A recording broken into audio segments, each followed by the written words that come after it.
I'm Matthew Hammond, and this presentation is part of my midterm for EDRD 505, Teaching Adolescent Readers in the spring of 2025. So today I'm going to focus on reading primary sources and teaching students to read primary sources in social studies. Why is it important? Well, we're creating more information every day. Older information is being digitized and made accessible online. Changes in the economy and work make information literacy more important every day. And so with this growing volume of information, we have to enable students to be able to sort through it and understand it. In order to do that, they have to engage with diverse sources, representing multiple perspectives, evaluating their credibility, and also identifying and combating misinformation so that they can construct their own interpretations of the sources. In social studies, students are forced to engage with a variety of texts, primary and secondary. And this is important because better disciplinary reading and history results in more critical thinking and better writing, therefore better outcomes for students. This is implicitly acknowledged by the recently adopted DC Social Studies standards, which emphasize primary sources. But primary sources can be daunting for students and adults alike. They can crush students' motivation instead of sparking interest because primary sources are a window into the past. They can be an interesting, fun journey of discovery, but they can be daunting. And if a student can't decode the text, how can we expect them to actually learn from it? Therefore, students must be explicitly taught how to decode and comprehend primary sources. So what's daunting about reading primary sources? Well, here's a perfect example. This is an advertisement placed by Thomas Jefferson in a newspaper in 1769 offering a reward for a runaway slave. It's in the DCPS curriculum for 7th and 8th grade U.S. history. And what's daunting about it is what's listed here. The things which we will work through, but I'll first note that cursive, which isn't here, think of the Declaration of Independence. Most students can't read the actual document. And the fact is, you're often reading multiple primary sources which offer conflicting accounts, which you should do, but students need to be able to access these documents and weigh them against each other. As I mentioned, the advertisement is part of the DCPS curriculum for U.S. History and Geography 1.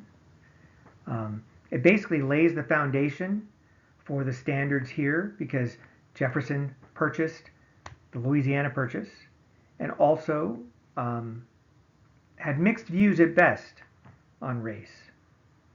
And so the goal here is for students to be able to articulate an answer to the question, were all men created equal according to our early presidents?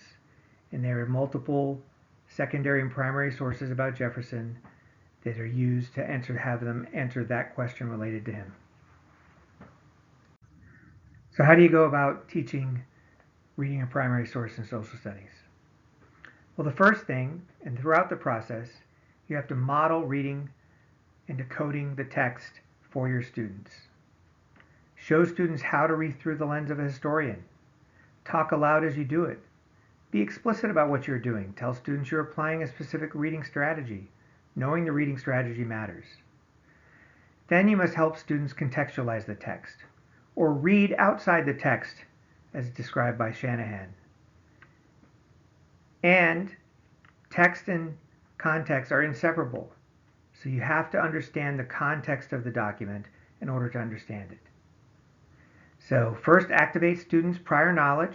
You can use KWL charts, anticipation guides, create pre-reading plans. Then supplement with additional background knowledge so students understand the context of the text. Research has shown that background knowledge is the second largest contributor to comprehension. Second, look at the author. Who are they? What are their incentives or biases? Why did the author create this text? Do they have an agenda? Talk those things through with your students, or work through them and have them work through those questions. But in the end, you need to place the author in their world at the time they created the text and understand their perspective. And also ask, what did the author leave out? Students need to know this information because history is an ongoing interpretive project. History text often conflicts, so reading history requires weighing the credibility of texts and placing your own interpretation on them. Because of this, you actually should use multiple texts. Students need to get into practice of being able to weigh the credibility and determine which text to give more support, give more weight to, and why. There are also things you shouldn't do. If you assign a text as homework without teaching the necessary reading strategies for students to access it, you should not expect success. Don't expect them to come into class and be ready for a vibrant conversation. Teach in the zone. They need the productive struggle. Don't do all the work for your students. Tailor it to your students, but don't necessarily tell them what every sentence means ahead of time. And don't make the mistake of reading out every complex disciplinary text to your students. It then just becomes a listening comprehension exercise, not reading comprehension, and will stall students' development of their ability to read and comprehend disciplinary texts. Learning to do it themselves is essential to college and career success. So here's a transcription of Thomas Jefferson's ad. It has the same spellings. Everything is kept the same as what you saw in the printed newspaper ad. And we're going to use this to work through some of the things you can do specifically for the text. As has been noted, primary sources are often written in language that differs radically from our own. So what can you do to help students access them? Identify any barriers to actually reading the words. Review unfamiliar spellings, punctuation, vocabulary, turns of phrase. And do create a modified version if needed, but always provide access to the original. And now we'll turn to the document to talk through these. So to start with, archaic documents often use an F for an S and can be very, very difficult for people to read without actually going in and editing them. So you can see here all the F's that actually should be S's are in red. And this is an example where I would actually recommend that you do modify the text. So change all those to S's.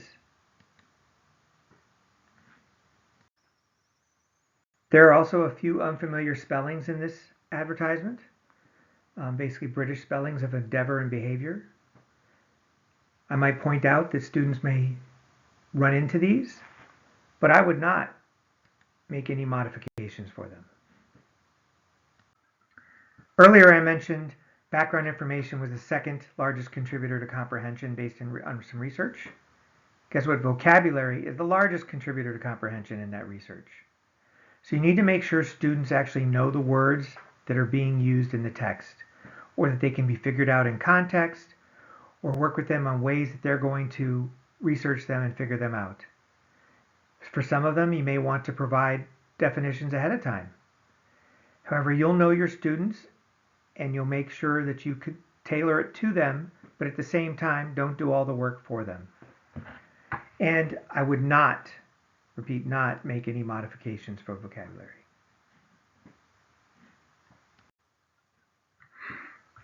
There are other things that also may be confusing in a text.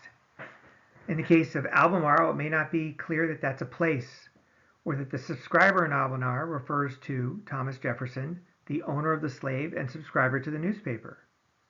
Coarse carpenter's work in juxtaposition with fine detailed carpenter work. And then much scarred with traces. I had to research that one. You might research it with them as a talk aloud, or have them research it.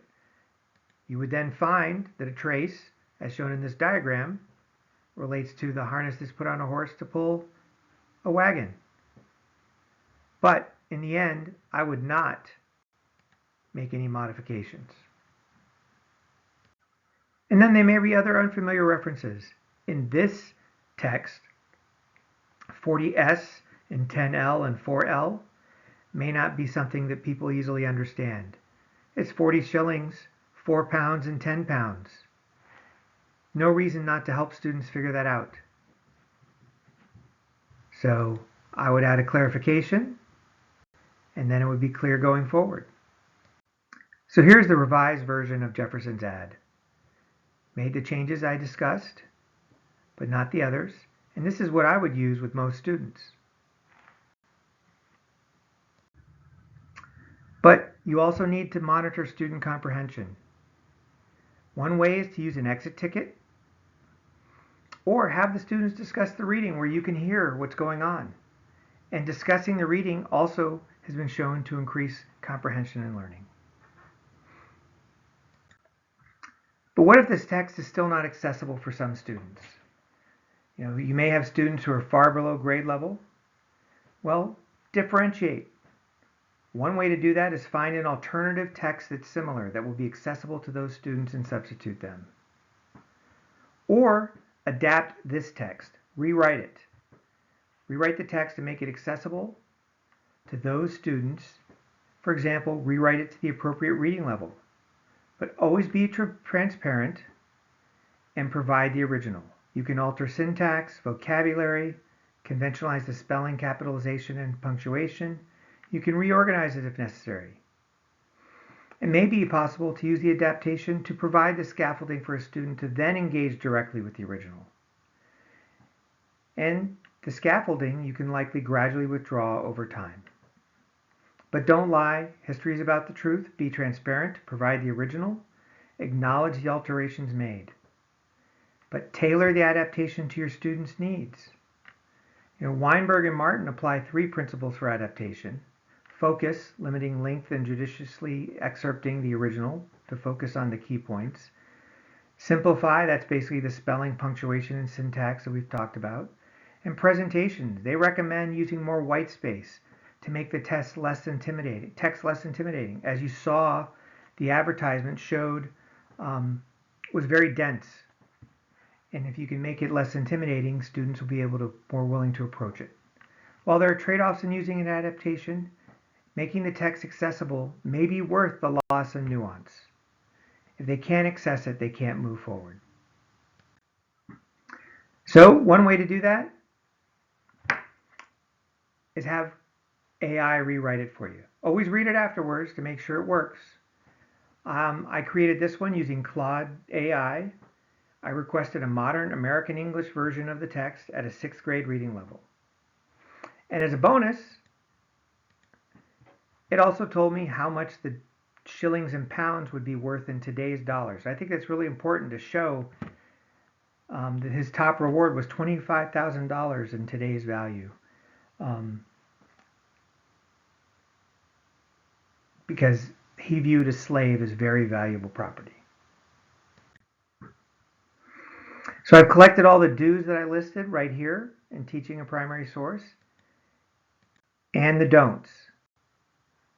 But look at all different kinds of reading strategies. I would particularly recommend looking at Van Sled-Wright. He has tables 8.1 and 8.2, which actually go through various strategies that you can use to teach reading, disciplinary reading in history and social studies. I thought they were very valuable. Otherwise, experiment, work with your students, but don't do all the work for them.